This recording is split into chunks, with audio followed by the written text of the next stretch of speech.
세상의 모든 지식 언더스탠딩. 예. 네, 전 국민이 휴가를 떠난 8월. 네, 그 중에서도 금요일. 네. 금요일 중에서도 금요일 저녁. 가족들과 저녁을 먹거나 친구들을 만나거나 오랜만에 취미 생활을 하거나 또는 쉬거나. 네. 대체로는 이제 그런 선택들을 하시는데 언더스탠딩을 보고 계시는 여러분들 네. 참 독특하시고 걱정되며 그러나 감사합니다. 감사하죠. 네. 감사하고 예. 그래서 저희가 또 오늘도 매우 뜨거운 얘기를 또 준비해 왔습니다. 네, 부동산 이야기. 네, 부동산 이야기인데 정부에서 공급 대책이 발표가 됐죠? 88 부동산 대책. 네, 그렇습니다. 그것도 88에 딱 맞춰가지고 네. 88 부동산 대책이 발표가 됐는데 이런 대책으로는 부동산이 더 팔팔해질 뿐이다. 뭐 그런 의견들도 많고 라는 의견을 갖고 계시는 한 분을 예. 모셨습니다. 네. 건국대 부동산 대학원의 대학원 박합수 교수님. 이분이 사실은 몇 년 전부터 줄기차게 외친 게 있어요. 집값 잡는 여러 방법 중에 네. 제일 그래도 간편하고 쉽고 할 수 있는 게 이미 설계해놓고 땅 다 사놓고 진행하고 있는 3기 신도시를 조금만 더 빽빽하게 지어라. 어차피 일산, 분당, 서울 다 그 정도 빽빽하게 좀 지을 거잖아. 그럼 3기 신도시도 그렇게 짓지. 뭐 여기만 신석기 시대니? 좀 해, 좀. 나한테 전화 좀 해, 받아줄게. 라고 주장하셨죠. 계속 주장하시다가 이번에 네. 그 대책이 핵심으로 들어갔죠. 네, 그래서 그래서 더욱더 사실상 숨은 설계자. 예, 목에 힘이 잔뜩 들어가셨는데 그래도 할 말이 있다. 그래도 마음에 안 든다. 네. 그래서 오늘 박 교수님 모시고 이번에 부동산 공급 대책 한번 좀 제대로 들어보겠습니다. 배워보겠습니다. 박합수 교수님 어서 오십시오. 네, 안녕하십니까. 네. 반갑습니다. 네, 실세. 실세 박합수. 실세라기보다는 이제 적중도가 조금 높다 이렇게 될것 같습니다. 자, 네. 그냥 뭐 쭉 보셨을 텐데. 예, 이번에 예. 어떻게 보셨어요? 총평을 좀 일단 먼저 해주시죠. 총평을 보면 크게 나쁘지 않다인데 마지막에 미흡한 부분이 있다입니다. 네. 우선 정비 사업에서 획기적인 게 나왔어요. 예. 그게 뭐냐면 이 절차를 간소화해서 사업 기간을 한 3년 정도 당길 수 있는 그런 해법이 나왔다는 게 네. 의미 있습니다. 막 절차가 한 5개인데 한 두어 개를 이렇게 통합시킨 것 같더라고요. 그렇습니다. 이제 예. 절차에서 기본 계획과 정비 계획을 하나로 묶어 통합시키고 예. 그다음에 조합이 설립된 후에 사업 시행 인가하고 관리 처분 계획 인가가 있어요. 예. 사업 시행 인가는 이제 건축허가라고 생각하면 되고 관리 처분 계획 인가는 내 자산의 정산 배분 절차. 어떻게 분파할 건지 그렇지. 조합원들끼리. 예. 뭐 더 내고 덜 내고 뭐 이거를 이제 계산하는 제일 중요한 건데 거죠, 사실. 요거를 합쳐서 하게 되면 대략 시간을 한 3년 정도를 당길 수 있다. 그런 측면에서 의미가 있어요. 가령 뭐 재건축 재개발 10년 걸린다고 치면은 예. 3년을 당기면 7년 만에 입주가 가능하다. 이런 논리도 되기 때문에 예. 상당히 의미가 있다. 서울시에서 추진하는 신속 통합 기획이 신통기획. 그걸 하고자 하는 건데 그런데 인허가 기간을 단축한다는 거예요. 앞단에. 그거는 근데 그거는 생각만큼 실효성이 크지는 않아요. 왜요? 왜 그럴까요?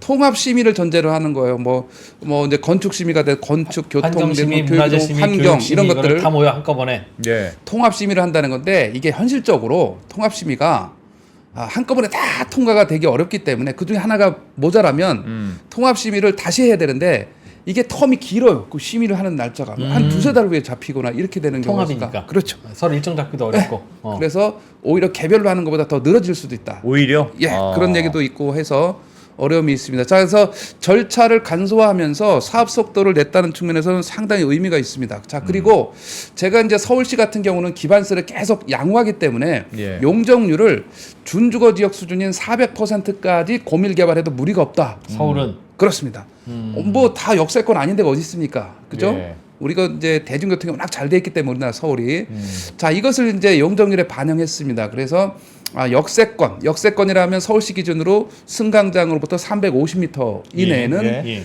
이제는 용적률을 390%까지 300%가 원래 기준인데 3종 주거 지역이요. 예. 390% 1.3배까지 가능하게 했고 역세권이 아닌 지역도 330%까지 용적률을 상향했어요. 30% 포인트 올린 그렇죠. 거다. 이번에. 300에서 330으로 올린 거죠. 일반 예. 지역도 역세권이 아닌 지역도. 예. 그러다 보니까 그만큼 사업성이 훨씬 개선되는 효과가 있다. 이렇게 좀 예. 보시면 될 것 같고 서울이 빽빽해지는 거네요, 점점. 더. 물량이 늘어나는 거죠. 그 정도 빽빽해져도 전혀 무리는 없다입니다. 그래서 이런 면에서 정비 사업에 대한 이런 부분들이 사업성이 개선되고 용적률 상향 때문에 그다음에 네. 절차 간섭 속도를 높이고 그만큼 이제 중요한 게 있는데 자 그다음에 마지막에 하나 넣은 제도 개선이 재건축 부담금 폐지예요. 재건축 초과액 환수제. 이게 재건축 사업에서 가장 큰 걸림돌이에요. 예. 재개발에는 없습니다. 재건축에만 있는데 이것도 일단 폐지하겠다고 선언했습니다. 물론 이제 종전에 완화를 해서 적용되는 게 3월 달부터 네. 적용이 이제 완화가 돼서 적용은 되고 있지만 완벽한 폐지를 지금 이제 선언을 한 거죠. 그건 근데 국회에서 통과가 돼야 뭐 되는 국회에서 거여서. 통과가 돼야 할 말이죠. 사실은 네. 폐지를 발표한 지 거의 한 2년 정도 만에 완화가 된 거니까 예. 폐지한다고 선언했는데 한 게 이제 6월 달에 입법을 추진하는데 언제가 될지 모르지만 이거는 여야를 불문하고 아주 시급히 처리해야 될 아주 중요한 법입니다. 예. 이 재건축 부담금, 재건축 초과 환수제 때문에 서울시의 아파트가 지난 거의 10년간 정확하게 뭐 이제 전 정부부터 따지면은 이게 2018년 1월 달에 부활이 된 거예요. 예. 그럼 18년 1월부터 지금 24년까지 6년 반이 지났지 않습니까? 추진이 안 되고 있어요. 이 재건축 부담금 때문에. 그리고 이 재건축 부담금은 서울만 내는 게 아니고 투기과열중만 내는 게 아니고 전국에서 다 내는 거예요. 그렇긴 한데요. 그게 이제 옳고 그른 거는 차치하고 네. 그거는 뭐 그런 나쁘다라고는 할 수는 있는데 네. 이번에 그걸 꽤 완화를 좀 해서 네. 특히 뭐 나이 많은 1주택자가 갖고 있는 재건축 대상은 뭐 별로 많지 않다. 그거 네. 몇 천만 원 내는 건 있는데 네. 야 그것 때문에 안 되겠니 설마? 라는 이야기도 있던데요. 자, 그게 이제 보유 기간에 따라서 6년에서 20년까지로 해서 10에서 70%까지 1주택자에 대해서는 감면을 적용하는 예, 거예요. 예. 이게 이제 다주택자는 없는 거죠. 예. 이게 갈라치기 한 거긴 한데 그렇습니다. 자, 1주택자를 이제 보유 기간에 따라서 이렇게 또 나눠놨단 말이에요. 그렇게 따지면 또 어떻게 되겠습니까? 10에서 70%까지 편차가 있으면 1년만 더 있으면 나는 또 10% 더 감면받아. 이 터울이 있잖아요. 예. 이러면 좀 더 늦게 하면 좋겠네. 그러면 이런 문제가 또 있어요. 10%면 크잖아요. 이게 만약에 3억이 나온다 그러면 10%면 3천만 원이고 그러네요. 20%면 6천만 원인 거예요. 예. 이게 결코 이렇게 온당치 않아요. 물론 1주택자는 감면하는 게 맞아. 왜냐하면 제도가 있는 한 1주택자는 예외로 시켜줘야 되는 게 맞긴 해요. 예. 그러나 이제 이게 다주택자의 문제. 다주택자는 무조건 빨리 해야 된다고 서두를 거 아닙니까? 예. 자기는 어차피 내는 거니까. 1주택자는 최대한 좀 자기가 기간을 좀 늦춰보려고 하는 늦춰보려고 거고. 하고. 그것 때문에 왜냐면 그 안에서 예. 티격 토격 하다가 그렇죠. 오히려 더 이게 자기 입장에 따라서 입장 차만 커지는 이런 문제니까 오히려 이게 더 그냥 지체될 수 있는 요인도 될 수 있는 거예요. 그래서 전면 폐지해야 되는 겁니다. 원래 사실상은 예. 사실 그것도 반드시 좀 추진될 필요가 있다고 보여지고 애초에는 그거 왜 하는지에 대해서는 설명이 있었는데 예. 네. 재건축에 따른 초과 이익은 재건축이라고 하는 어떤 사회 인프라의 활용 때문인 거니까 걷어야 된다. 취지는 그런 거였죠. 그래놓고 1주택자는 또 빼주는 그 명분은 또 뭐예요? 뭐 1주택자는 1등 국민, 다주택자는 2등 국민인가? 뭐 이러면 무주택자는 왕입니다. 아니 슬슬 물 들어가네. 내가 그런다고 끝까지 그러면 어떡합니까? 예? 예. 1주택자는 어. 1주택자는 이제 실수요자잖아요. 예. 이 재건축 초과의 환수제를 실시하는 법의 근거가 재건축 초과의 환수에 관한 법률인데 거기 네. 목적에 1조 목적에 뭐라고 되어 있냐면 주택 가격 안정 플러스 사회적 형평성 달성이라고 되어 있어요. 사회적 형평성. 예. 그러니까 이 재건축 아파트가 부자나 아니면 이제 투자나 이런 거로다가 이걸 간주해서 이 법을 만든 거예요. 그래서 예. 이걸 걷어서 사회적인 형평성을 달성해야 되겠다 이런 취지로 이 법이 제정이 된 건데 사실은 따지고 보면 1주택자가 오로지 나는 재건축 아파트 하나만 가지고 있는데 예. 내가 과연 이게 환수를 대야 되는 대상인가 여기서 문제가 있긴 합니다. 자 20억을 가지고 재건축 아파트 산 사람, 예. 그죠? 재개발 산 사람, 신축 아파트 산 사람 왜 다 같은 1주택자인데 왜 재건축만 개발 이익을 환수 당해야 되느냐? 당해야 되느냐. 명분이 없는 거죠 사실은. 나는 투기자도 아니고 그죠? 내가 무슨 사회적 형평성 좋죠 사실은 뭐 세금 내서 여러 군데로 지원하면 좋긴 하지만 예. 명분이 없습니다. 1주택자에 대한 그 환수 자체는 명분이 없고 그래서 이제 1주택자에 대해서 저도 계속 주장을 하고 했습니다만 제도가 있는 한 1주택자는 감면하는 게 맞다. 예. 그럼에도 불구하고 1주택자가 내면서 또 이게 차등이 되기 때문에 오히려 또 지체의 원인이 될 수도 있다. 그래서 전면 폐지가 답이다. 이런 얘기가 돼 있습니다. 그래서 이번에 발표된 거 보면 어쨌든 뭐 그린벨트도 푼다고 하고 말씀하셨던 재건축 재개발 속도도 좀 높이고 용적률도 좀 높여주고 그래서 전체적으로는 하여튼 지금 있는 시내 서울지갑지 요즘 제일 문제니까 네. 거기 공급을 좀 늘리겠다는 방향이니까 네. 뭐 방향 자체는 뭐 하여튼 이상하진 않은 것 같은데 문제는 당장은 네. 이게 뭐 당장 될 일이 아니잖냐 그런 게 문제 아닙니까? 맞습니다. 물론 당장 될 일이 아니긴 하지만 같이 병행을 해야 되는 거죠. 중장기 대책과 예. 중단기 대책을 병행해야 되는 거예요. 그래서 이제 이번 대책에서도 그래서 이 재건축 재개발에 대한 이런 완화는 예. 중장기 대책에 가까운 거고 중장기 대책. 중단기 대책은 이제 보게 되면 비아파트, 빌라 같은 것을 예. 매입 임대해서 11만 호 이런 것을 매입해서 조기에 이거는 이제 뭐 건축 기간이 뭐 가령 1년 안에 될 수도 있는 거 아닙니까?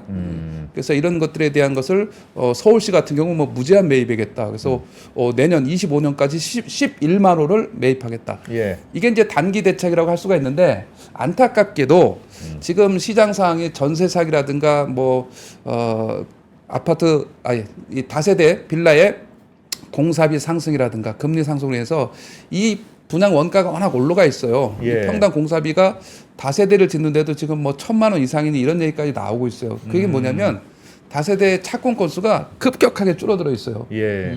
매입을 할 물량이 빌라가 없어요. 물량이 없다 이런 없어요? 얘기가 되는 거죠.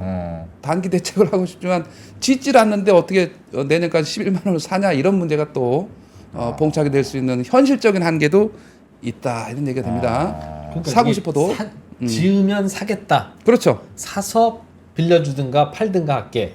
라고 그렇죠. 하면 예, 기왕 지어진 거면 예, 어차피 이것도 누군가한테 팔든가 누군가한테 빌려줄 집인데 맞습니다. 중간에 정부가 나서서 이걸 샀다가 빌려주는 게 이게 무슨 부동산 공급 대책이 돼요? 목적은 저소득층 주거 안정에는 이제 방점이 되는 거죠. 숫자가 저소득층. 늘어나는 건 아닙니까? 이걸 그렇죠. 위해서? 그건 어찌 보면 제로섬이죠. 그거는.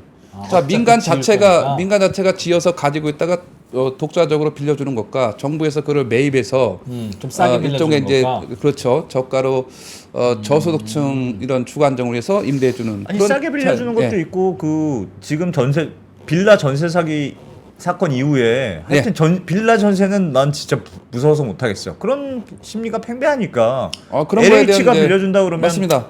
그래도 LH가 내 돈을 떼먹겠어? 뭐 그런 생각은 들지 않겠습니까? 그러면서 그쪽으로 전세 수요는 갈 거다. 안 그랬으면 빈집 됐을 그 빌라나 다세대가 그 말이죠.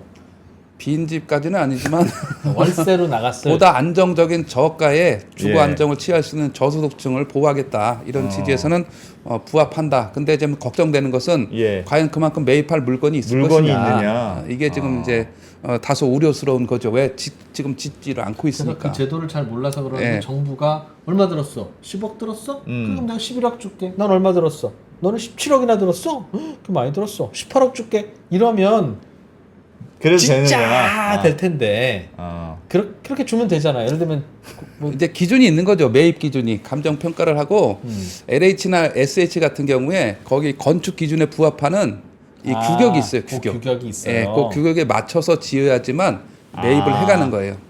그래서 이제 거기에 그러면 시설에 그 대한 목표가 규격. 달성 안 될 가능성도 꽤 크네요. 그래서 처음부터 이런 그 개발 뭐 주택 업자분들이 그 규격에 맞춰서 SH가 사게끔 딱 맞춤식 그 건축을 하는 이런 경우도 꽤 있긴 합니다. 그래서 그 규격에 맞게 지어서 이제 팔려는 거죠. 왜냐하면 이제 분양이 어려우니까. 예. 그러니까요. 분양이 어려우니까 공공에다가 팔면 일단은 그 미분양에 대한 우려는 없잖아요. 예. 그거는 예. 짓기 전에 사는지 마는지가 결정됩니까? 그럼? 그렇죠. 짓기 전에 인허가 단계에서 좀 크게 지을 때는 SH가 몇 프로 사간다 이런 것까지도 사전에 정해서 시작하기도 합니다. 그러면 뭐 안 지어질 게 지어지기는 하겠네요. 자 어찌됐건 이런 그 매입 임대가 이제 아파트나 이런 거는 해당이 안 되고 예. 이게 이제 우선은 다세대 연립 이런 것들에 해당이 되는데 이것도 이제 짓지 않고 있기 때문에 현실적인 한계는 있다 이렇게 좀 볼 수가 있을 것 같고요. 예. 그다음에 다행히 이제 그 중에 하나 또 잠깐 집어내면은 저소득층은 어차피 이런 아파트하고의 가격 갭 차이 때문에 여기에 거주할 수밖에 없어요. 예. 근데 이제 다행히 거기에 보게 되면 아주 깨알 만큼의 그 하나가 눈에 띄는데 청약을 할 때 이거를 무주택자로 간주해주겠다. 예. 다세대를 소유하고 있어도 이런 게 하나 들어있어요. 그래서 빌라 뭐 그렇습니다. 하여튼 비아파트. 네, 비아파트를 가지고 있을 때 무주택자로 간주하면 청약할 때 불이익이 없지 않습니까? 예. 무주택자 대접을 받으니까 그 기준이 이제 상향이 되는데 수도권 같은 경우에 전용 8호제곱미터 이하에서 공시가격 5억 원 이하. 예. 원래 종전에는 이게 1억 6천이었어요. 예. 이걸 5억 원까지 확대했으니까 이게 시세로 따지면은 뭐 한 8, 9억 된다는 거죠. 웬만한 빌라는 다 들어갈까요? 그렇죠. 한 8, 9억 정도 시세가 되는 거니까 공시가격이 5억 원이니까 말이죠. 예. 그러면 이걸 가지고 있다 하더라도 청약할 때 아파트 청약할 때 불이익이 없는 거나 마찬가지죠. 이거는 충분히 저는 괜찮은 정책으로 봅니다. 왜냐하면 이제 어차피 지금은 자금이 안 되니까 잠시 다세대에 머물러서 갈 수 있는 저소득층은 머물렀다가 이제 어차피 내 최종 희망은 아파트야. 예. 이런 거죠. 예.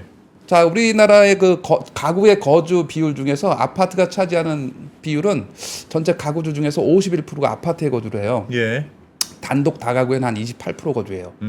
안타깝게도 굉장히 열악한 거죠. 음. 지금 우리가 얘기하고 있는 빌라 다세대 예. 연립에는 11% 정도의 가구가 거주한단 말이에요. 예. 그럼 이 가구의 이제 최종 목표는 뭐예요? 전체 가구의 100가구를 물어보면 한 86%가 아파트에 살고 싶다. 그렇게는 하겠죠. 당장은 이제 준비가 안 되는 거지. 격차가 크니까. 근데 여기를 잠시 거쳐가는 그런 주거사다리 형태로의 그런 청약 기회를 얻을 수 있기 때문에 예. 이번 같은 경우는 뭐 나름대로 충분히 좀 그건 괜찮다. 공감할 그 수 가격 있다. 기준이 있는 건 괜찮습니까? 5억 원? 공시지가 5억 원. 공시 가격이 이제 수도권 5억 원이고 지방은 공시 3억 가격. 원이에요. 예. 근데 제가 그래서 한번 고민해 봤어요. 네. 그렇습니까? 저도 좀 해볼까 그랬는데 어. 빌라를 안 사는 못 사는 이유가 두 가지가 있잖아요. 자, 그래서 하나는 말씀하시기 전에 네. 중산층은 빌라를 사라고 해도 안 삽니다. 바로 아파트로 직행합니다. 예. 직행합니다. 아파트를 살 수 있는 사람은 바로 왜냐하면 아파트로 가겠죠. 환금성의 한계가 있기 때문에 그래서 저도 대파는데 문제가 있어서 그 빌라를 거쳐가도 되는 인기 있는 곳으로 만들어 주려면 네. 그 5억 기준도 없애야지. 네. 지금 내가 예를 들면 요 5억 밑에 있는 빌라를 샀어요. 네. 그래서 한 5년 보유하고 있다가 이제 아파트 당첨되면 가야지라고 하고 있는데 네. 5년 보유한 상태에서 요 빌라 가격이 오르면 네. 이 빌라가 팔리겠냐고요. 공시 가격 5억 넘는 빌라가 되는 순간 이 빌라는 사면 또 전과자 되는 빌라인데 그렇잖아요. 이걸 팔 수도 있어야 되는데 네. 뭐, 야 빌라가 가격이 오르겠니? 걱정 말고 사. 이거는 사지 말란 얘기고. 자, 그래서 이제 뭐 희망사항을 얘기했고 사실은 빌라에 거주하는 분이 아파트로 점프하기는 현실적으로 쉽진 않아요. 그래서 나는 3억, 5억 뭐 비싸도 7, 8억 정도에서 나는 그냥 편안히 여기서 그냥 주거수단으로 거주할게. 예. 이런 분들에게는 의미가 있고 혹시라도 몰라. 그래서 기회가 있을 때는 이제 청약을 할 수 있다. 이런 식의 방점에 찍힌 거고. 자, 대기업에 근무하다든가 중산층 같은 경우는 이렇게 다세대 빌라를 거쳐서 아파트를 사라? 이거는 잘안 맞아요? 받아들이기가 어렵죠. 이분들은 현실적이진 않아요. 현실적이지 않은 거예요. 이 사람들은 끝까지 기대해서 나는 처음부터 아파트야. 이렇게 수요가 나타날 수밖에 근데 없습니다. 낡은 빌라든 어떤 빌라든 사서 한 10년 살고 있으면 네. 그 서울에 뭐 나름 교통 좋으니까 빌라 샀겠죠. 안 그러면 경기도 아파트를 샀을 텐데 그러면 거기도 다 재개발 바람도 불고 해서 다 다시 아파트 되지 않을까요? 자, 그래서 이제 서울에서의 그런 정비 사업은 예. 우리가 알고 있는 이 재건축 단지나 재개발도 이렇게 큰 단위로 하는 예. 이런 그 큰 대형 규모의 개발 차원에서 이제는 소규모 개발로 빠르게 전환이 되고 있는 거예요. 자, 재개발 구역은 이 섹터가 굉장히 넓지 않습니까? 그러다 보니까 여기에 이제 뭐 통합에 대한 논의라든가 여러 가지 절차가 이제 복잡하고 그만큼 시간이 오래 걸리잖아요. 그래서 가령 이제 재건축 소규모 재건축 같은 경우는 200가구 미만이에요. 200가구 미만. 예. 그다음에 이제 뭐 10,000제곱미터 이런 기준이 있으니까 이런 데는 이제 소규모 뭐 가로주택 정비 사업이 됐던 이 소규모 재개발 이런 사업들이 이제 앞으로는 서울에서 계속 부각되는 그런 사업으로 예. 자리매김할 확률이 높고 이것에 대한 것을 집중적으로 뭐 제도를 완화한다든가 개선해서 이 부분이 빨리 활성화되게 해서 빌라의 변신이 이루어져야 되겠다라는 겁니다. 어차피 이제 대세는 거기로 갈 수밖에 없어요. 이 큰 규모보다는 이제 소규모 개발로 그 소규모 부분에 대한 개발로 것들을 가니까. 제도적으로 빨리 개선해 볼 필요는 있다라고 좀 보여집니다. 소규모가 되면 빌라도 아파트가 될 가능성이 높아지는 겁니까? 아니면 오히려 낮아지는 겁니까? 자, 우리가 아파트의 개념은 공동주택의 개념은 5계층 이상 연속된 주택을 아파트라고 그래요. 예. 그러니까 한 동짜리도 사실은 5층이 넘어가면 아파트예요? 아파트인 거예요. 예. 예. 그러니까 이제 요새는 나홀로 아파트 한 동짜리를 뭐 15층, 20층을 지어도 멋들어지게 주차까지 해서 잘만 지으면 경쟁력이 있을 수도 있어요. 이제 앞으로는 왜냐면 그게 대단지 뭐 1000가구, 2000가구짜리도 뭐 의미는 있을지 모르겠지만 예. 뭐 역세권에 이렇게 소규모로 지어지는 이런 단지들도 주차 시설만 제대로 갖추고 하게 되면 충분히 왜냐면 다세대 주택을 개선한 거니까 예. 제일 불편한 게 이제 주차거든요, 주차. 예. 주차가 이제 앞뒤로 이제 필로티 기둥 이식해서 앞뒤로 이렇게 넣어야 되니까 예. 빼야지. 이거 빼려면 앞에 사람 또 양해구에서 나와라 빼달라고 해야 돼. 이런 불편이 있는데 예. 이 부분을 절묘하게 지하를 판다든가 해서 지금 다세대 지을 때는 이제 지하를 거의 안 파잖아요. 예. 네. 이 지하 공간이 사라지는 겁니다. 이 지하 공간을 대규모로 좀 파가지고 여기서 수십 대 수용을 할 수 있는 그러면 이 공공에서 지원하거나 이거를 이제 남은 경우에는 공영 주차장으로 이렇게 좀 활용하는 방안도 충분히 있고 그렇게 되면 이제 용적률 좀 인센티브를 더 주면 되는 거예요. 우리 단지에 뭐 200가구 짓는데 여기에 뭐 지하 뭐 3, 4층, 지하 5층까지 지어서 주차장을 더 확보해 놓으면 이 용적률 인센티브를 준다든가 예. 이런 방식으로 해서 그 지역에 이제 주차난도 해결하고 이런 식의 절차가 빠르게 좀 진행이 될 필요는 있겠다. 그러니까 작은 아파트, 작은 한 동짜리 아파트 이런 건 사실은 큰 대형 단지보다 인기는 없잖아요. 원래 아파트로만 그 아파트 이 아파트를 비교하면 그래도 그럼에도 불구하고 인기는 없지만 다세대를 그렇게 다세대보다는 낫다. 빨리 개선하는 방법은 그 방법이 최선이에요. 왜냐하면 대규모로 묶어서 하는 거는 이래저래 지금 다 너무 걸림돌이 힘들고 많고 B 힘들기 아파트는 때문에 아무리 잘 지어도 주차 공간이 없어서 안 돼. 핵심이 주차예요. 주차. 주차. 이 문제를 해결해 주면은 가능성이 있는 거예요. 근데 구조적, 물리적, 공학적, 과학적으로 그걸 해결할 방법은 없잖아요. 땅 파는 거밖에 충분히 없나요? 방법이 있어요. 저도 많이 연구하고 있어요. 예. 그래서 이것이 앞으로는 이제 향후 5년, 10년 안에는 이게 대세가 될 것 같다. 근데 지하 주차장 팔려면 적어도 집이 위에 한 20채는 있는 걸 한꺼번에 지어야 지하 주차장으로 들어가는 입구도 생기고 하지. 우리가 이제 건물을 개발할 때 네. 그 자주식 주차, 자기가 이렇게 차를 몰고 가서 대는 이런 자주식, 예. 기계식이 있잖아요. 예. 자주식은 최소한 대지가 한 200평 정도 이상은 자주식으로 돼야 이렇게 돌아갑니다. 그렇죠. 예. 이제 그 부분에 대한 거를 좀 집중적으로 연구하게 되면 충분히 지하 주차장 부분이 조금 해소될 수 있다. 200평, 400평 이렇게 조금만 뭐 1000평 늘리게 되면 예. 충분히 거기서 규모를 얻게 되고 주차도 확충할 수 있어요. 그래서 그 부분이 앞으로는 누가 그렇게 빨리 아주 건축에 대한 아이디어를 넣어서 개선할 수 있을 것이냐 이게 아주 서울시 정비 사업에서 중요하다 저는 그렇게 봅니다. 그러면 이번 대책으로 빌라 가격이 올라갈까요? 어떻게 보세요? 아, 좋은 질문이다. 빌라 가격이 올라간다기보다는 매입을 해주게 되면 어쨌든 지금보다는 네. 매입하는 세력이 생기는 거잖아요. 그렇죠. 세력이 좀 이상하지만 LH도 산다고 하고 아니 자, 그러니까 개발을 해서 제값을 받고 팔아야 되는데 재개발이 이거- 돼야 되는데. 예, 분양을 할 때 이제 가격이 높다 보니까 분양자가 안 받는 거예요. 그리고 전세 사기나 여러 가지 문제가 있기 때문에 그 보유를 부담스러워하다 보니까 이게 제대로 안 팔린다. 결론은 뭐예요? 개발을 안 하는 거죠. 짓지 않는 거죠. 그러면 지금은 빌라는 완전히 그 전세나 임대 수요 중심으로 져야 되겠네요. 지금 그래서- 빌라를 내가 짓겠다고 생각하는 사람은 결국은 이제 이 부분이 없으면 안 됩니다. 이 빌라라는 게 사실은 그 외국에서는 이 빌라가 고급 주택을 얘기하는 건데 우리나라에 와서는 고생을 많이 하고 있어요. 예. 빌라를 예. 다세대 연립으로 빌라를 부르니까. 예. 그래서 이게 정식 명칭이 아닙니다. 네. 그럼 맨션, 다세대? 캐슬 전부 다 이게 맨션, 빌라, 그죠? 저 그런데 많이 고급 살아봐서 주택- 잘 알아요. 네, 고급주택인데 우리나라 예. 와서는 고생 좀 하는데 정확한 명칭은 이제 다세대 주택, 연립주택인 거예요. 예. 이제 660제곱미터 이하, 이제 200평 이하 연면적이 이게 이제 그걸 기준으로 해서 4층 이하가 다세대 연립의 기준이에요. 예. 그걸 넘어가면 이제 연립주택이고. 자, 이런 다세대 같은 경우에 저소득층 주거 안정을 위해서는 반드시 필요한 거예요. 예. 네. 제가 그렇겠죠. 아까 이제 전체 가구의 11% 정도가 여기 거주한다고 했잖아요. 예. 이들을 위한 주택은 여기 항시 있어야 되는 거예요. 왜냐면 이들은 아파트에 살기 힘든 거기 때문에. 그래서 구조적으로 이것도 계속해서 지어야 되는 거는 맞다. 예. 그렇지만 보다 큰 그림을 위해서는 이 낡은 이제 서울 전국이 마찬가지인데 우리나라에 30년 이상 된 낡은 주택이 전체 주택의 한 4분의 1 정도가 돼요. 예. 이런 건 재건축 재개발을 통해서 빨리 변신하면서 공급 물량을 늘려야 되는 거거든요. 예. 자, 그런데 서울에 이 다세대 연립주택이 전체 주택이 100이라고 하면은 30%가 연립 다세대예요. 이게 빨리 지난 10년간 변신을 아파트로 못한 결과 아파트가 서울에서는 절대 부족 시대에 있어요. 아파트가 이제 전체 집이 100이라고 하면은 전국적으로는 64%인데 예. 서울은 59%, 60%가 채 안 돼요. 전국 평균이 안 되네요, 서울은. 전국 평균도 안 되니까 진짜 이건 아주 우리가 상상을 못할 일이죠. 서울에 아파트가 제일 많아야 되는데 따지고 보면 전국 평균에도 미달을 하고 예. 광역시 같은 데가 인천이 뭐 한 66인데 광역시 어지간한 데는 다 70% 넘어요. 예. 그래서 서울의 아파트의 그런 전체 주택에서의 비중도 70%까지는 늘려야 돼요.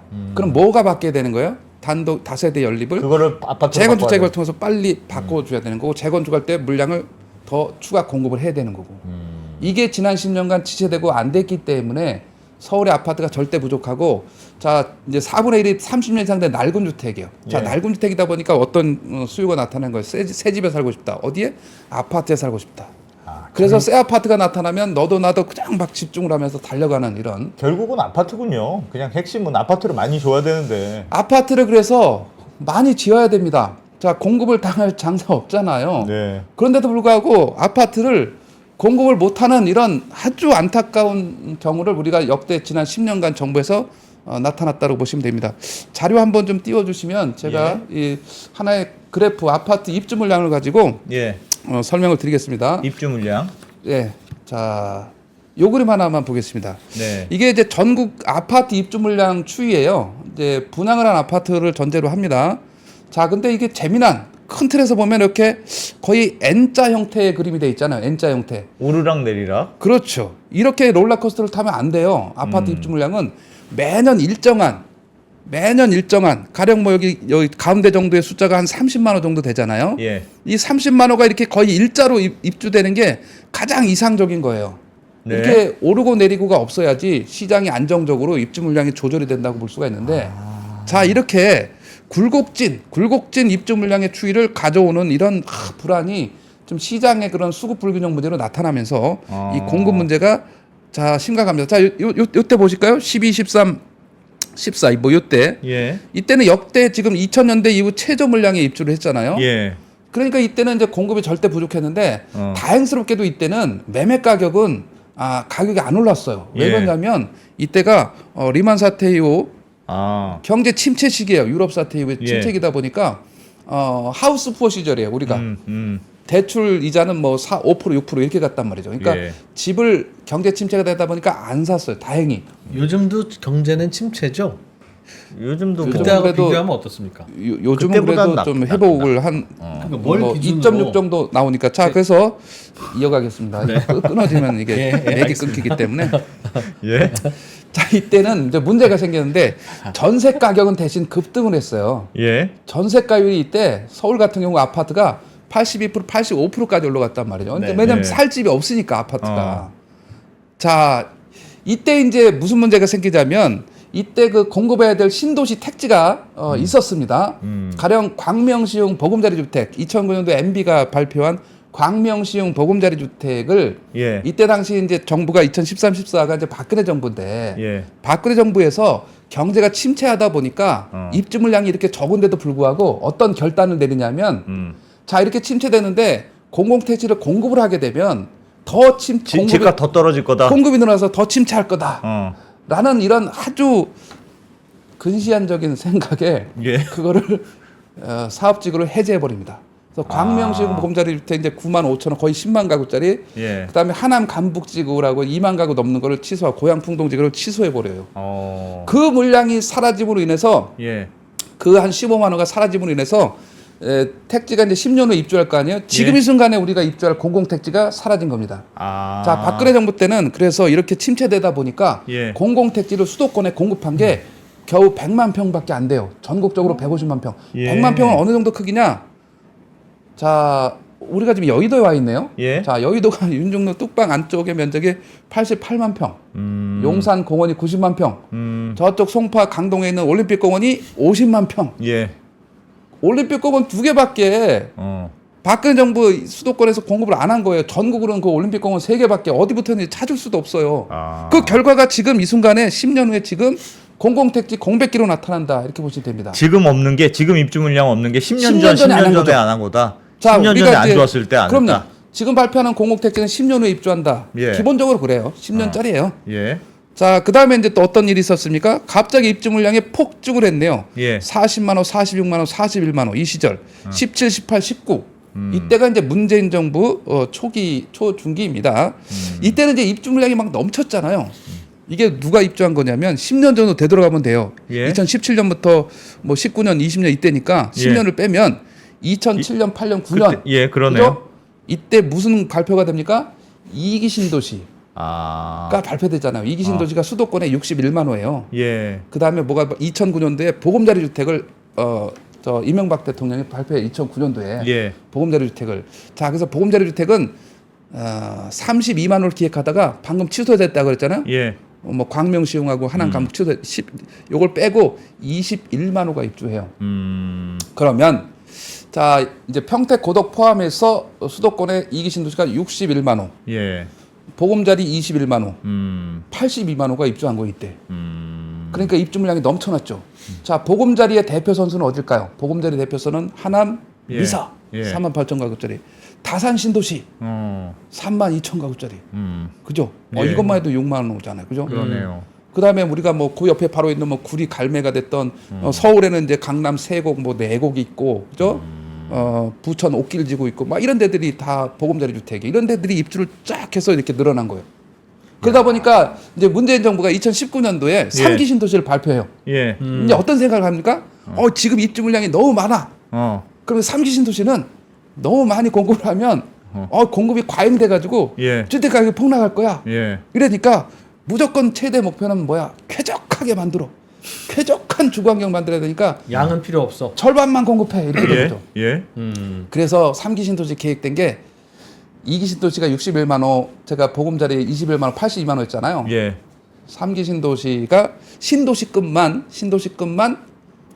35만 원 밖에 안 되는 거예요. 그래서 지금 우리가 반토막이네, 반토막. 그렇죠. 17, 18, 19에 발표됐으니까 플러스 10년을 더하면 29년, 30년도에 입주할 게 딱 그거밖에 안 되는 거예요. 예. 그래서 우리는 이미 절대 부족 시대를 앞두고 있어요. 지금 심각한 거죠. 그러니까 딱 그게 사이클에 따른 사이클이 경기 좋을 예. 때, 그러니까 집값이 막 오를 때는 야 빨리 진짜 공급 대책 딱 내놓으면 그게 예. 10년 뒤에 영향을 미치고 그렇죠. 집값이 떨어지고 할 때는 공급 대책이 싹 없어지니까 10년 뒤에 공급이 부족하고. 그래서 이런 것들을 일괄적으로 어떤 역대 정부의 이런 어떤 정부가 들어오는가에 상관없이 예.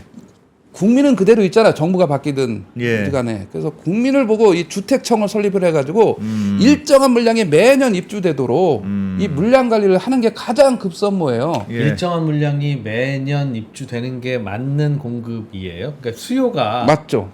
수요는 어차피 완만하게 우상향하는 패턴을 갖기 때문에 네. 여기에 일정의 공급 물량이 쭉 유지가 된다고 하게 되면 물론 주택 가격은 이런 뭐 수요 공급이 기본이긴 하지만 예. 이번처럼 뭐 금리가 됐던 경제 침체가 됐던 유동성 흐름이 됐던 예. 다양한 영향 요인이 미치긴 해요. 예. 근데 모든 이게 평상시에는 기본이 수요 공급이잖아요. 예. 공급을 제대로 일정하게 유지를 하게 되면 이런 부침은 없는 거죠. 지금처럼.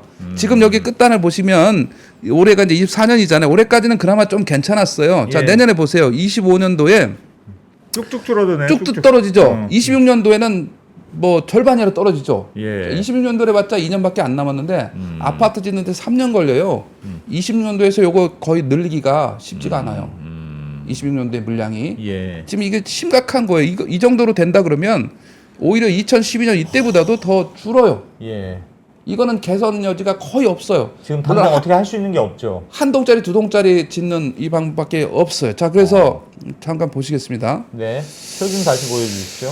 네. 자, 다시 이제 요거 보시게 되면 예. 요 물량을 전국 단위가 한 가지만 가지고 얘기하면 요 자료 좀 띄워주시면 전국 단위 하나만 가지고 보게 되면 약간 정교함이 떨어지기 때문에 이거를 시도로 나눠야 되는데 이 파란색이 경기도예요. 네. 경기도에 이제 신도시는 대부분 지어지니까 전국 그래프와 거의 흡사한 패턴을 가게 되잖아요. 예. 자, 이게 이렇게 떨어집니다. 자, 보세요.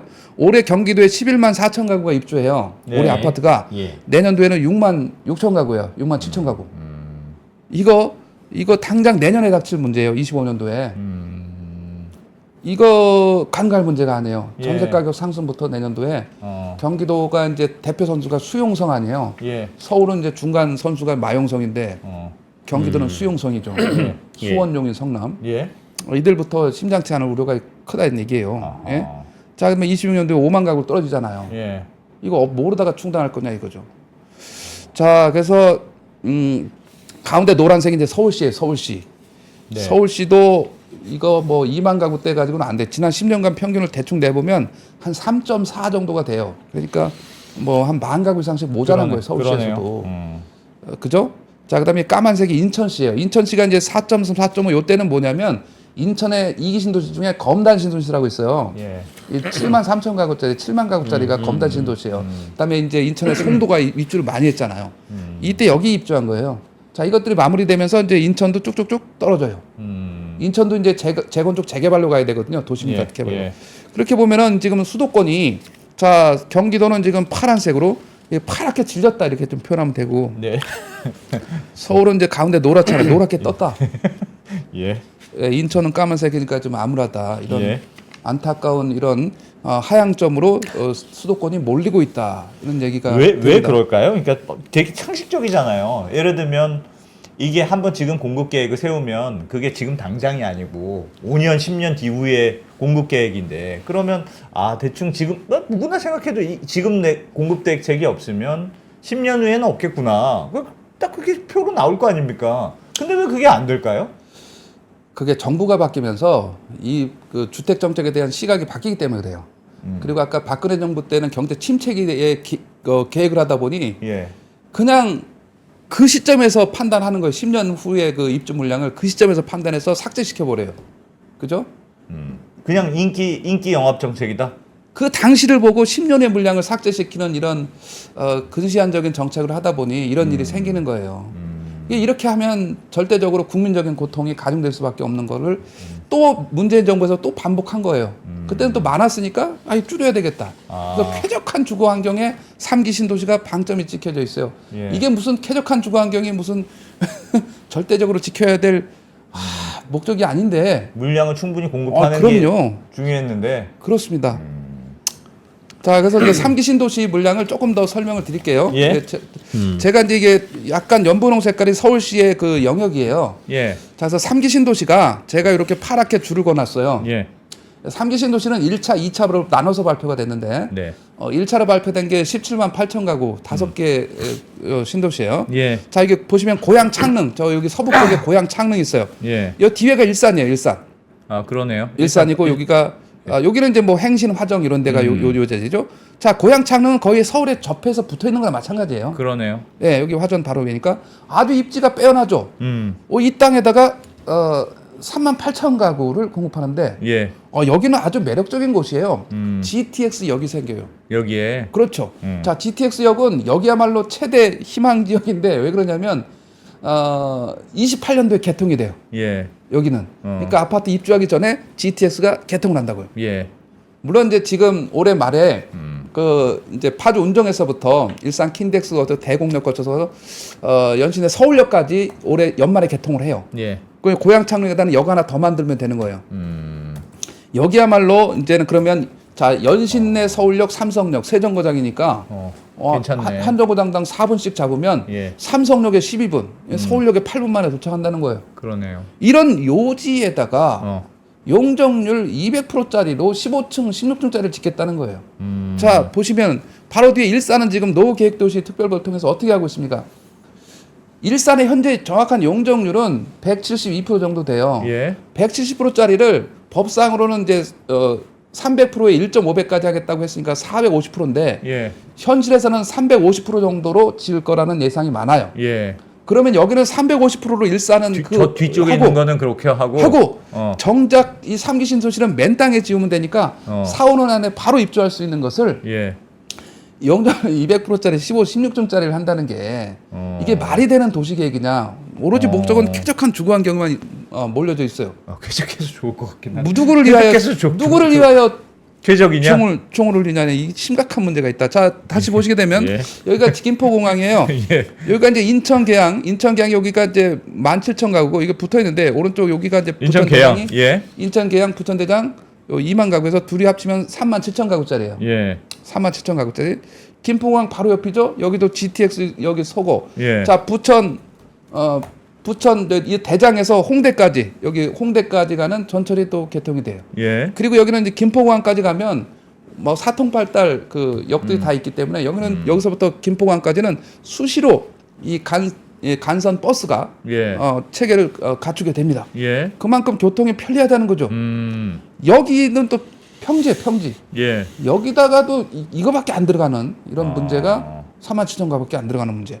이 아주 요지 아닙니까? 거의 서울이나 마찬가지 아닙니까? 예. 여기도 200 그 용적률 200% 맞습니다. 미칩니까? 평균이 3기 신도시 1차의 평균이 당초의 계획이 용적률 196%로 설계된 거예요. 전체적으로 200이 안 넘도록. 그렇습니다. 자, 진짜 그러면서 다 낮고 그냥 띄엄띄엄 있고 그렇겠네요. 자, 196% 용적률은 서울에서 뭐하고 비슷하냐면 송파에 가면 올림픽 패밀리 아파트가 있어요. 예. 여기 용적률이 194%예요.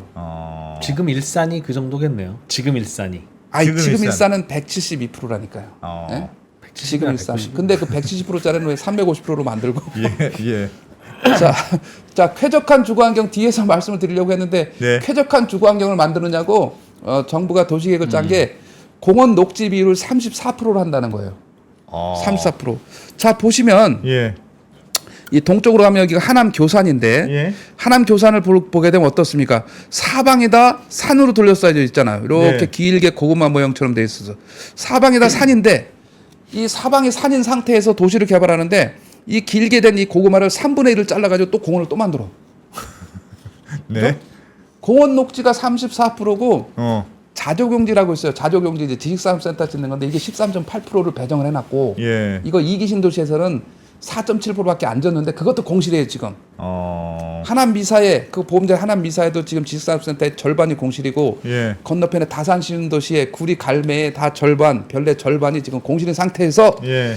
여기 하남 미사 여기 강변의 미사의 절반이 공실인데 이 뒤쪽에 13.8%를 또 지식산업센터를 짓겠다 이런 얘기가 됩니다.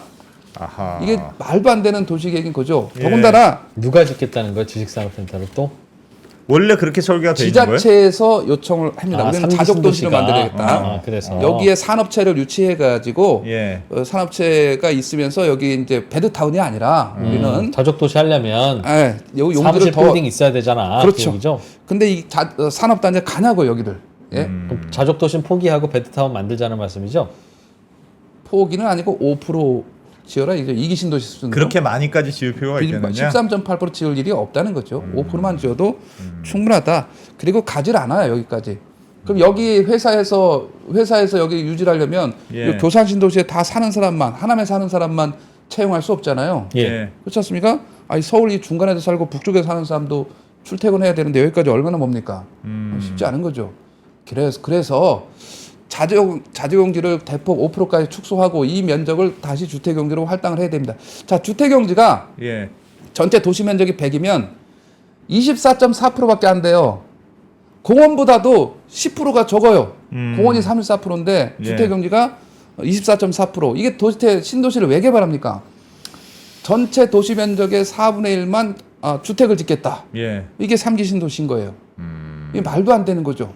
34%도 아니고 24%. 자, 그래서 이거를 대폭 수정해야 됩니다. 대폭 예. 수정해야 돼서 얼마든지 가능하다. 방금 얘기한 대로 공원 녹지 축소하고요. 예. 자조경지 더 축소해서 얼마든지 가능해요. 자조경지가 대개 다 어디 있냐면 이 지하철역 옆에 역세권에 있어요. 왜냐면 아파트 중간에다가 자조경지 만들어 놓을 수 없잖아요. 예. 그러니까 여기 같은 경우는 하남 시청역이 가까워요. 여기에 집중적으로 자조경지를 배치해 놨어요. 거기다가 아파트 지면 얼마나 좋아하겠습니까? 예. 그죠? 예. 아주 좋은 자리죠. 그 말씀하신 이게 저도 막 수긍이 되는데 왜 이번에 공급 대책 같은 데도 안 들어가고 그런 내용은 하나도 안 들어갔을까요? 이 그래서 3기 신도시 문제에 대해서는. 그래서 현실적인 인식이 너무 결여돼 있기 때문에 그래요. 공급을 확대하겠다는 신념이 네. 너무 미약해요. 자, 그래서 이번에 대책을 낸 게, 자, 제가 이제 부지런히 주장을 했습니다. 정부에 들어가서도 얘기하고, 제가 LH 가서도 얘기하고, 예. 온갖 신문 방송에, 우리 여기 같은 이런 유튜브나 이런 프로그램에 예. 벌써 주장을 시작한 게 4년 전이에요, 사실은. 3기 신도시를 제대로 공급을 하자. 제대로 공부하다가 20년도 8월에 어. 전 정부에 가서 얘기했고, 안 돼서 21년도 8월에 또 한 번 정부에 들어가서 또 얘기했고요. 지난주에까지 또 얘기했어요. 지난주에도 얘기했는데 받아들여지지 않아요. 이번에 왜? 대책에 2만 가구 늘리겠다는 거죠. 2만 가구. 원래가 전체가 지금 한 얼마? 자, 3기 신도시 총괄은 제가 한 35만 가구 정도 된다고 그랬습니다. 예. 거기에 이제 종전에 하도 늘리라고 하니까 24년 1월 10일 날 대책에서 이제 종합해가지고 물론 이제 발표는 그 전에 됐지만 예. 3만 가구 늘리겠다가 1차 발표예요. 예. 3기 신도시에서 예. 3만 가구 늘리겠다. 이번에 추가로 2만 가구 늘리겠다. 총 5만 가구니까 20% 정도 늘렸네요. 당초 계획보다. 자, 그래서 제가 주장하는 것은 예. 35에서 25만 원을 늘려서 60만 원을 만들어라. 아까 제가 2기 신도시가 61만 원이라고 했잖아요. 최소한 2기 신도시 물량은 돼야 된다. 왜냐하면 보금자리 주택이 없거든요. 예. 3기에는. 물론 중소택지는 있어요. 중소택지는 12만 7천 가구 중소택지가 있어요. 근데 예. 대부분 역대 정부의 대부분 물론 박근혜 정부 빼고 언젠가 이런 그 중소택지는 다 일일이 있었기 때문에 이것까지 비교하면 좀 무리가 되고 신도시급끼리만 비교하게 되면 이 자체가 너무 턱없이 부족한 거예요. 그거는 용적률만 한 300% 이렇게 하면 됩니까? 충분히 자 200%짜리 용적률을 300%로 늘린다, 350% 늘린다. 그럼 예. 여기서 충분히 상세가 되고 방금 얘기했듯이 공원 녹지에서 일부러 좀 용지를 줄이고. 확보하고 자족용지에서 확보하게 되면 충분히 25만 원 늘릴 수가 있죠. 자 25만 원 늘어나는 것 중에서 예. 그중에 15만 원 정도는 청년층에게 공공주택으로 할당을 해라.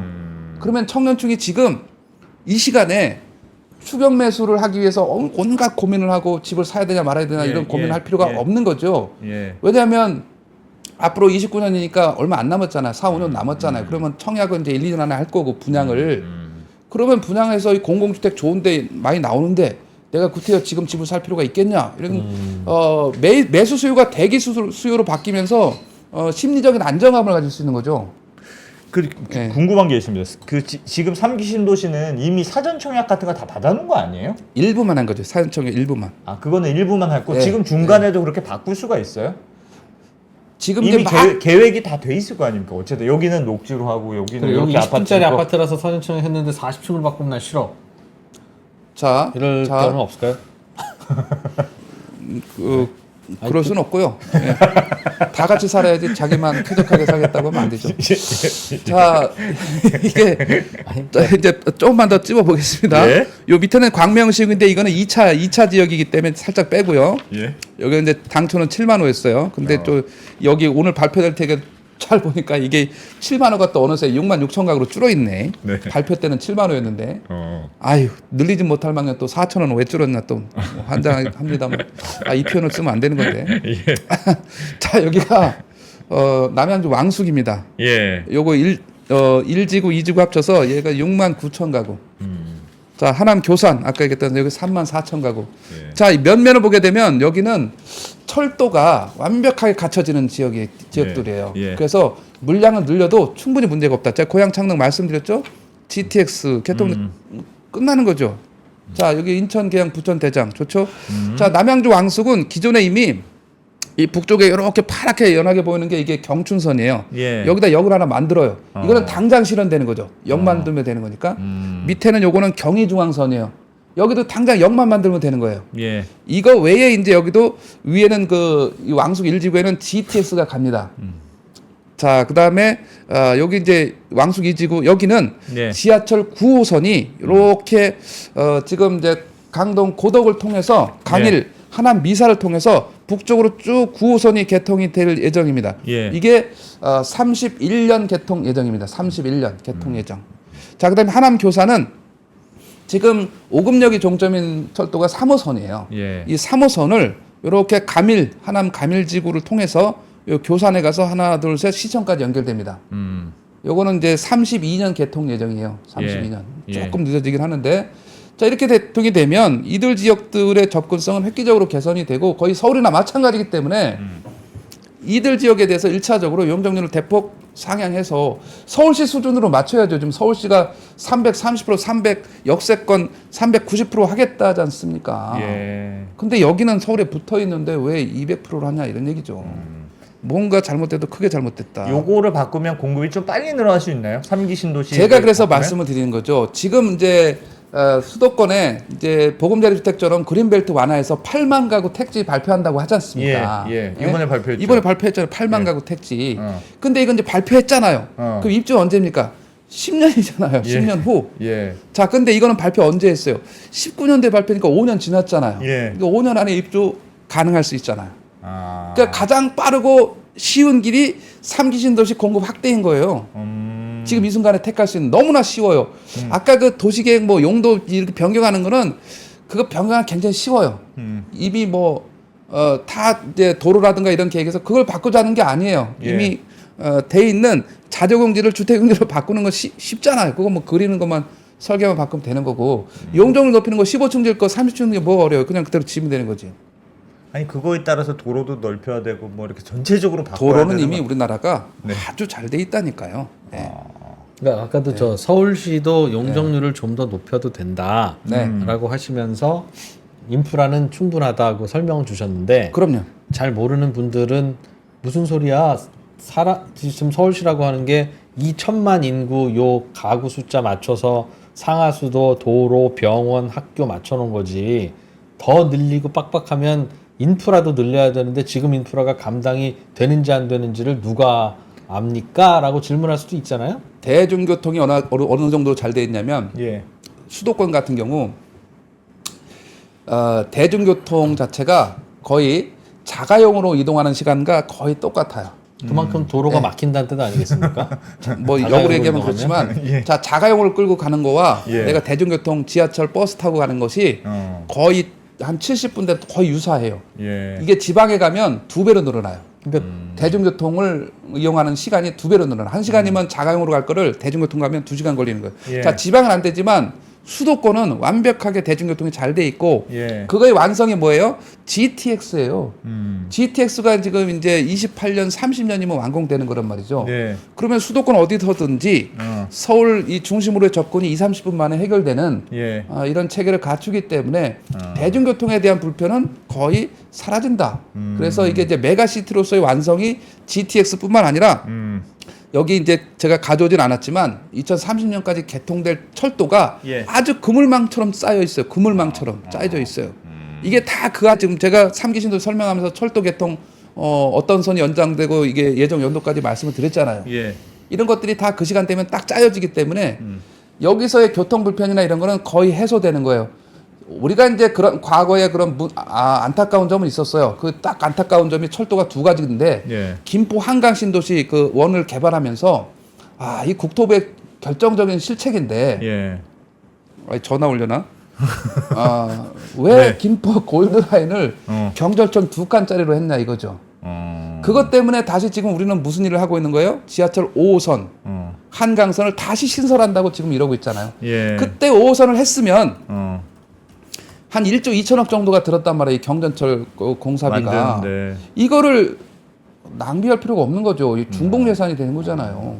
그리고 국민적인 고통. 자, 지하철 5호선이 김포 한강까지 가려면 지금 또 시간이 얼마 걸립니까? 아직 예. 노선까지 확정이 안 됐잖아요. 10년짜리예요. 아니 그러니까 네. 제가 자꾸 아까 전부터 비슷한 질문인데 궁금한 게 맞는 말씀인 것 같아요. 3기 신도시를 늘리는 게 제일 간단한 방법일 네. 것 같은데 이번에 그린벨트까지 해제한다고 하는데 그런 예. 판에 3기 신도시를 좀 늘리면 훨씬 이게 더 편한 방법일 것 같은데 왜? 왜 안 하느냐가 잘 모르겠어요. 그래도 나름 정부에서도 무슨 고민이 있으니까 그런 거 아닙니까? 그래서 저도 잘 모르지만 혹시 인프라를 뭐 다시 설계해야 되는 게 문제가 아닐까? 뭐 아니면 다른 뭐 무슨 문제가 있으니까 3기 신도시 발표할 때 그 도시를 조성하는 목적에 첫 글자에 들어가는 아주 단어가 있습니다. 예. 쾌적한 주거 환경을 조성하겠다. 음. 이게 오로지 3기 신도시의 그 도시 목표예요? 건설 목표예요. 이거 누가 정했는지는 모르겠는데 쾌적한 주거 환경을 달성해야 되기 때문에 공원을 3분의 1을 공원으로 만드는 거예요. 34%를. 네. 과연 이게 무슨 목적이 될 것인지. 자, 1기 신도시에 가게 되면 분당이나 일산의 그 공원 녹지 비율이 19%예요. 예. 그럼 일산이나 분당에 가서 19%인데 공원 녹지 부족하다고 생각하는 사람이 누가 있어요? 없지 않습니까? 분당은 뭐 뒤에는 이제 뭐 광주의 그 산이고 앞에는 뭐 금토동산이고 가운데 탄천이 올라가고 일산에 가면 호수공원 있고 예. 또 공원 녹지 있지 않습니까? 예. 거기다 대고 부족한 게 전혀 없는데 그럼 거기는 또 왜 저 공원 녹지가 19%밖에 안 되는데 왜 용적률은 또 350% 400%를 왜 짓고 있어요? 그러면 쾌적한 게 아니라 엄청난 열악한 환경이 되는데 앞뒤가 안 맞지 않습니까? 전혀 맞지가 않는 거죠. 같아요. 전혀 맞지가 않는 거죠. 전 그래서- 정권에서 해서 전 정부에서 해서 지금 그래서 정부가 아까 안 도와주는 말씀드렸습니다. 걸까요? 공급이 충분하기 때문에 쾌적한 주거 환경을 만드는 도시를 설계한 게 3기 신도시. 이걸 네. 과감하게 깨부셔야 되는 거죠. 그러니까 지금은 공급 부족 내지는 공급 신호를 계속 던져줘야 된다는 자, 철학을 갖고 있는 것 같은데. 김포 도시철도 김포 골드라인이 이제 19년도 정도에 개통이 됐는데 그를 지금 이제 10년 전에 결정을 했단 말이에요. 예. 그때 잘못된 결정이 지금 10년까지 지금부터 또 10년까지 국민적인 고통 2칸짜리 가지고 그 고통을 지금 골드라인이 골병 라인이 됐지 않습니까? 그때 제대로 5호선, 9호선을 연장했으면 20년을 편하게 김포 사람들이 살았을 거 아닙니까? 그리고 1조 2천억이 훨씬 더 들어요. 이제 5호선 건설하려면 그것만 가지고 되겠습니까? 이제 공사비가 얼마나 올랐어.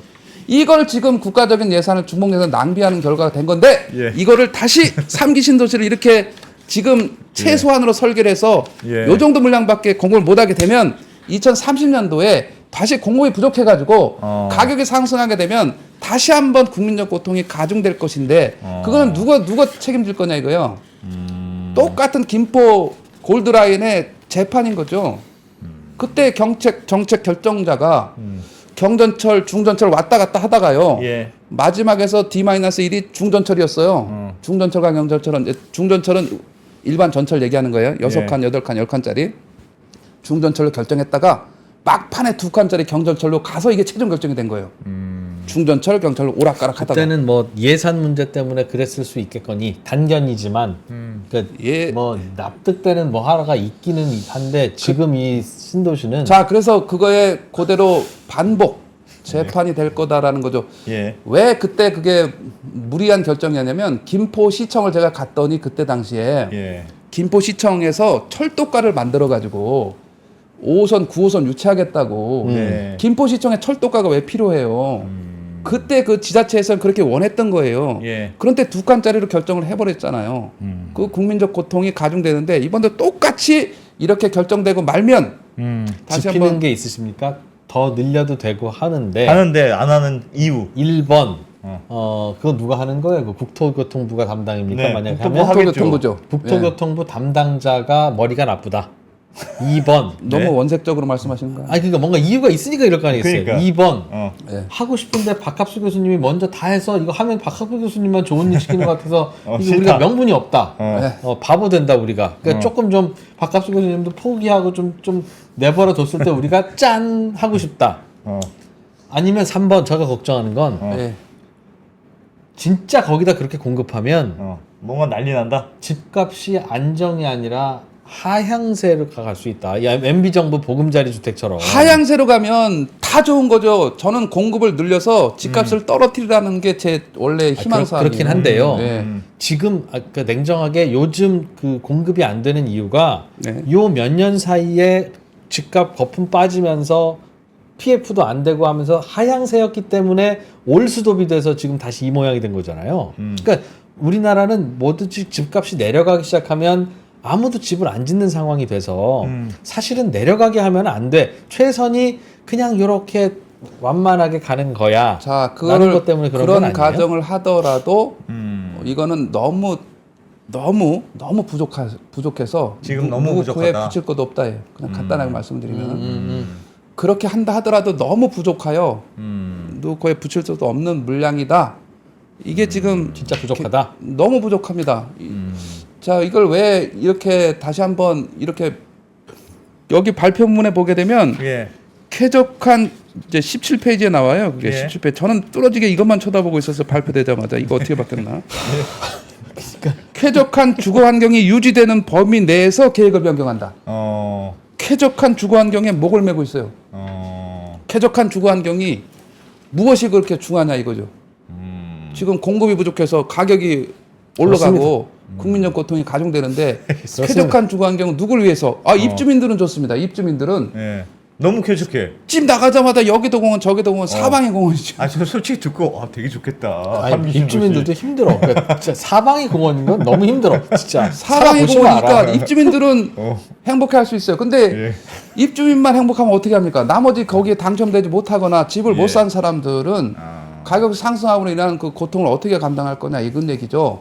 그 특정 당첨자들만 로또 당첨이 되고 쾌적하게 살면 예. 해결이 된 거냐 이거예요. 공급 대책이 아니지 않습니까? 예. 예? 전체가 다 행복해져야 되는 거니까 그거 늘릴 수 있는 방법이 없으면 얘기도 안 하는데 충분히 늘릴 수가 있고요. 제가 LH 공사에 가서도 예.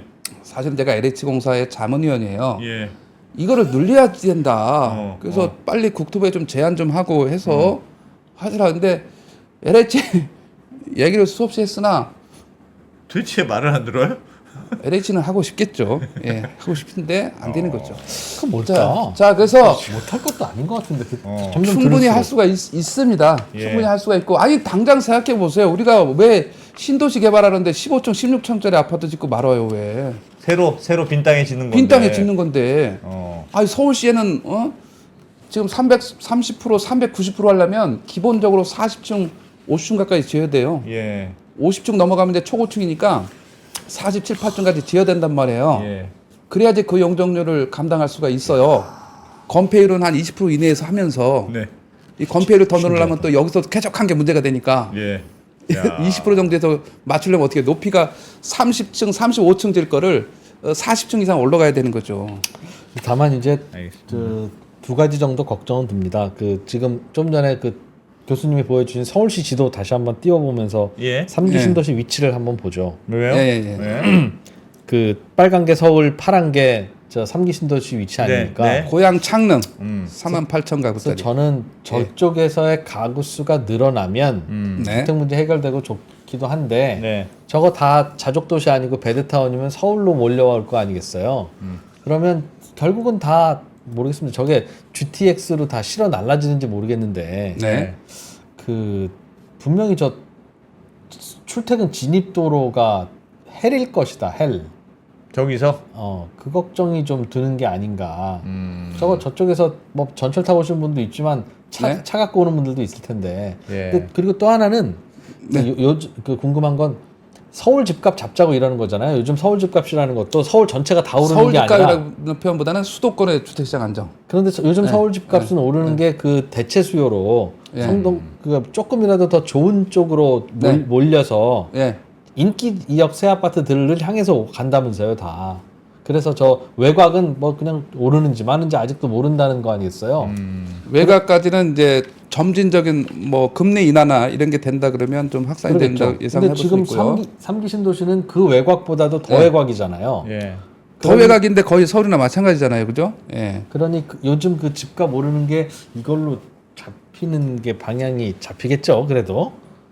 일단은 공급을 해놓고 봐야 뭘 지어놓고 봐야 뭘 해결이 되는 거지. 짓지도 않고 공급을 하지도 않고 어떻게 집값을 잡냐 이런 얘기예요. 자, 그렇죠. 이때 3기 신도시만 늘리자가 아니에요. 제가 아까 예. 이제 서두에서 얘기했던 재건축 재개발 사업을 서울 도심에서 같이 병행을 해야 돼요. 예. 서울의 아파트 비중이 59%밖에 안 된다고 했지 않습니까? 그래서 이거를 70%까지는 아파트 비중을 높여야 된다고 말씀드렸다시피 예. 재건축 재개발에 지난 10년간 안 됐기 때문에 서울의 아파트가 부족한 것이고 이 부분을 빨리 앞으로의 10년간 빨리 해야. 개선해서 공급량을 늘려야 되고요. 그다음에 이제 공급 방법이 세 가지예요. 신도시, 예. 재건축 재개발, 도시개발 사업. 예. 도시개발 사업은 민간 시행사나 건설사가 자체적으로 토지를 확보해서 하는 건데 이건 이제 부동산 PF 문제나 예. 알겠습니다. 금리 인상 이런 것 때문에 이제 제대로 안 되는 부분이니까 이 부분까지 이제 PF 문제나 이런 것들이 이제 물론 해결이 돼야 되지만 이렇게 해서 세 가지가 거기에 이제 하나 더 추가하면 1기 신도시까지예요. 예. 네 가지가 병행이 돼서 가야 궁극적으로 이제 공급이 안정이 되고 공급이 안정이 돼야 이제 예. 가격이 떨어지는 거죠. 저는 이제 늘상 오해를 받는 게 제가 주택 가격이 올라간다고 전망을 하면 가격 올리는 사람으로 오해하는데 그게 아니라 예. 가격이 올라갈 것 같으니까 이렇게 공급을 빨리 늘려서 가격을 하향 안정시켜라가 제 최종적인 주장인데 예. 올라갈 것 같다 요거에만 포커스를 맞춰서 뭐 가격을 조정한다는 말도 안 되는 얘기입니다. 제가 가격 올라가는 걸 좋아할 리가 있겠습니까? 알겠습니다. 그 가격을 떨어뜨리는 게 목적인데 공급을 확대해야지만 떨어진다 이것을 주장하는 거죠. 알겠습니다. 한강시민공원에 고층 아파트 짓는 건 어떻게 생각하십니까? 어제부터 한강 시민공원에는 장마지면 잘못하면 쓸려가기 때문에 안 됩니다. 아, 대신 이제 강변북로 올림픽 대로 옆에 이 아파트가 들어서게 되는데 이 서울의 한강이 이 W자로 돼 있습니까? 예, 네. 그래서 이 W자의 가치가 웰스 부의 가치에서 한강에 집중하게 되는 예. 이런 성향이 나타나게 되는데 네. 서울의 발전상은 저 W를 없애요. 용산과 반포와 압구정이라는 이래 트라이앵글 속에 예. 이게 이제 10년 안에 반포는 이미 절반 이상 됐어요. 자, 용산과 압구정, 반포 이렇게 삼각형 트라이앵글 속에 여의도가 우리가 있는 여의도가 지금 발전을 해야 되고 여의도가 이제 7,743가구, 7,700가구가 거의 한 2배 정도 늘어날 거예요. 여의도. 예. 자, 그다음에 여기 성수 전략정비구역 있어요. 8,250가구 여기 이 자리 이렇게 해서 5군데가 한강에 이제 핵심으로 작용을 할 거고 예. 여기에 이제 잠실이 같이 곁들여지게 되는 거예요.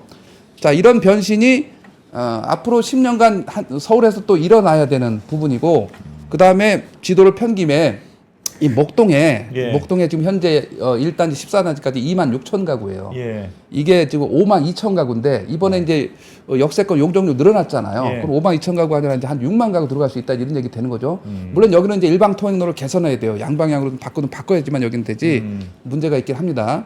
자, 그다음에 여기 우리가 얘기하는 이제 노원구 예. 상계, 중계, 하계, 월계 여기 사계동에 예. 사계동에도 10만 원짜리잖아요. 여기도 이제 GTX가 들어가고 하면서 충분히 개선의 여지가 있는 것이 여기 노원구 일대예요. 노원구고. 예. 여기도 이제 10만 호가 이렇게 신시가지 일대가 들어가면서 서울의 발전축이 쭉 이제 개발을 해 나가야 되는 그런 도중에 있고 이게 앞으로 10년 어떻게 보내는가의 과제에 따라서 주택시장 예. 안정을 가져올 수 있는 그런 계기가 되지 않겠나. 알겠습니다. 네. 아, 자, 삼기신 도시 교수님이 힘들었다 아주 그냥 힘들었어. 피를 토하고 말씀하시는데 좀 세게 들어 주시고. 네. 저는 언더스탠딩이 해야 될 일이 많다고 생각합니다. 집값을 잡든 어떻게든 하기 위해서는 저희 네. 채팅창 안에도 예. 언더스탠딩 시청자 안에도 어. 제가 어느 분이라고 말씀 안 드리지만 채팅창에 어. 가구당 1주택만 법으로 허용하고 나머지는 강제 매각시키면 어. 집값이 잡힐 것 같습니다 하는 어. 분도 계시고 네. 또 어떤 분은 빈과 부를 선과 악으로 하면 안 된다. 나눠서 어. 자꾸 그걸 주입하는 다주택자는 죄인으로 하면서 그 다주택자들이 공급하는 전셋집은 왜 그렇게 찾아다니는지 그런 불균형에 대해서 왜 안 가르치냐 뭐 이게 두 가지 전혀 다른 얘기하는 거잖아요. 네. 두 분이. 그런 분들이 각각 다 존재하고 있는 어른으로서 존재하고 있는 상황 때문에 뭐 자꾸 좌회전 우회전 하다가 계속 이러고 있는 거 아닌가. 서로 뭐 생각은 다르기 서울의 때문에. 주택 보급률은 94%예요. 가구 수분의 주택수 94%밖에 안 돼요. 시간이 갈수록 자꾸 떨어져요.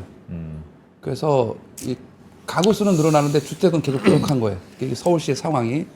그래서 서울은 다시 말씀드리지만 주택 특히 아파트 절대 부족 지역이에요. 절대 부족하다. 주택 보급률이 94%밖에 안 된다니까요. 경기도도 99%, 이 수도권이 다 그래요. 인천도 마찬가지고. 그래서 절대 부족한 상황인데 이거를 가지고 계속 물론 이제 94%면 어떻게 사냐 그러면 주택에 들어가지 않는 오피스텔. 때문에 버티고 있는 거예요. 근데 그 오피스텔에 사는 사람들의 또 희망이 뭐예요? 나는 아파트에 살고 싶다 아니겠어요? 그래서 아파트에 대한 이런 공급은 끊임없이 지속적으로 돼야 돼요. 역대 어떤 정부가 들어오든지 간에.